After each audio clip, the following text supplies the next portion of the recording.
ఏమనుకున్నా గాని ఈ నడుమ దొంగసార్లకు ఏడ చూడు గాశనం బాలేని కథలే అవుతున్నాయి. పొద్దుగాల లేవగానే ఎవల ముఖం చూస్తుర్రో ఏందో గాని ఎటు చూడు ఏం దొరకక ఖాళీ చేతులతో రావాల్సి వస్తుంది.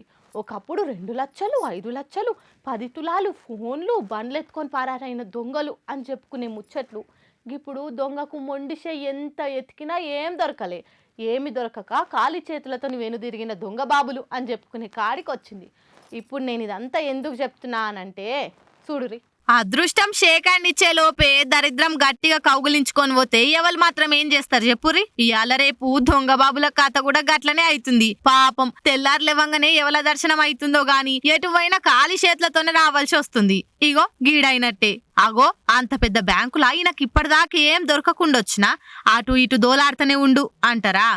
మల అదేమన్నా ఇల్లా దొంగలో చెతకపోతారని ఏడబడతాడా పైసలు పెడతందుకు? బ్యాంక్ ఆయే ఆ మాత్రం జాగ్రత్తలు తీసుకోకుంటుంటారా? కొమరంభీం ఆసిఫాబాద్ జిల్లా దహగాంలున్న తెలంగాణ గ్రామీణ బ్యాంకులకు అటు ఇటు చేసి జొర్రిండు గీ మోతవారి మొగాయన. మళ్ళా తెలిసొచ్చిండా లేక ఎంతో కొంత దొరకకపోతుందా అనే నమ్మకంతో వచ్చిండా తెలియదు గాని బ్యాంకులో ఎంత దోలాడినా ఏం దొరకలే. ఇగో గిట్ల సోట్లు సొదిచ్చి దమ్ము తీసుకోకుండా ఎంకులాడిండు.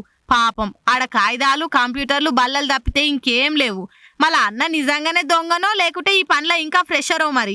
బ్యాంకుల పైసలు అన్ని స్ట్రాంగ్ రూమ్ లో లాకర్లలో పెడతారని తెలియకొచ్చినట్టుండు. ఖాళీ చేతులతోనొచ్చి ఖాళీ చేతులతోని ఓవుడే కాదు, ఈయన దోలాడిన కథలు మొత్తం సీసీ కెమెరాలకు రిటర్న్ గిఫ్ట్ లెక్కిచ్చి పోయిండు. ఇక ఇప్పుడు అవి చూసి పోలీసులు మోతేవాడిని దోలాడే పనిలో పడ్డారు. ఒకవేళ అన్న దొరికితే మటుకు నాకేం పైసలు దొరకలేవు సారాడా ఏం లేవు అని ఎంత చెప్పినా ఇడివరు కావచ్చు.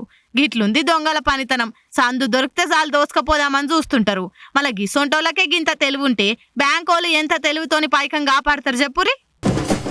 సీఎం జగన్ అన్నకు హైదరాబాద్ కంటే బెంగళూరు తోటే ఎక్కువ అనుబంధం ఉందన్న సంగతి అందరికి తెలిసిందే. అలా నాయన వైఎస్ఆర్ సీఎం ఉన్నప్పుడు కూడా అన్న బెంగళూరులోనే ఉండేటోడు. ఆడ పెద్ద ప్యాలెస్ అసొంటి ఇల్లు ఉన్నదా అన్నకు. ఇక ఏపీలో రాజకీయం షురు అయినాక అన్న తాడపల్లిలో కూడా పెద్ద ఇల్లు కట్టుకొని ఆడనే ఉండు. ఇప్పుడు పవర్ పోయింది, పని లేకుండా అయింది. అందుకేనేమో ఇష్టంగా కట్టించుకున్న బెంగళూరు ఇంటికే ఎక్కువ పోయి ఉంటున్నాడు. సీఎం జగన్ అన్న బెంగళూరుకు విజయవాడకు అప్ అండ్ డౌన్ కొడుతున్నట్టే ఉన్నది. అన్న వారం 4 రోజులు బెంగళూరు ప్యాలెస్ ఇంట్లో ఉండేతందుకే ఎక్కువ ఇష్టపడుతున్నట్టుండు. మరి 10 ఏళ్ళాయే ప్యాలెస్ లో ఎవ్వరు లేకుండా అయింది. రిపేర్లు గిపేర్లు ఏమన్నా చేపిస్తుండో ఏందో గాని ఓడిపోయిన కాడ నుంచి ఊకే ఆడికే పోయి ఉంటుండు. మొన్న మంగళవారమే పోయి వచ్చిండు. మళ్ళీ అలా పోయి ఎల్లుండి విజయవాడకు వస్తాడట. నెల రోజుల్లో 4 సార్లు పోయి వచ్చిండు. అంటే వారానికోసారి పోయి వస్తుండ అన్నట్టు.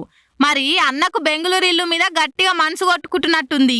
ఏదో రాజకీయం కోసం ఈడు ఉంటుండు గాని అన్నయ్య ఎప్పటి సందో ఆన్నే ఉంటుండు కదా.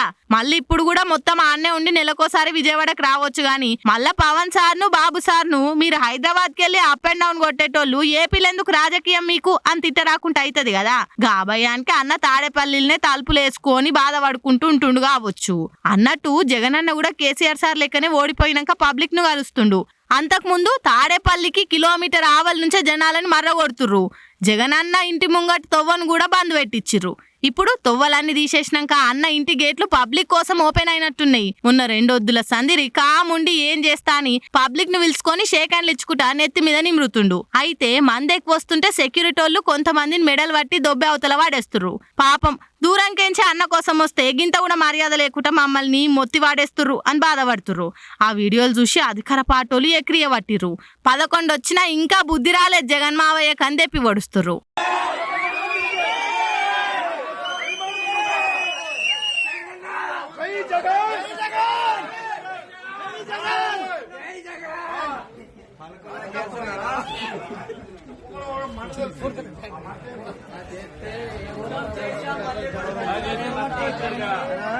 ఇలా చేసే మీరు చేసే నష్టపోయాం. ఒకరిని కలవడానికి వెళ్తే మేము కలవలేదని చెప్పి ఎవరు చేసినారన్నా చేసినారు కాబట్టి మాట్లాడుతున్నారు.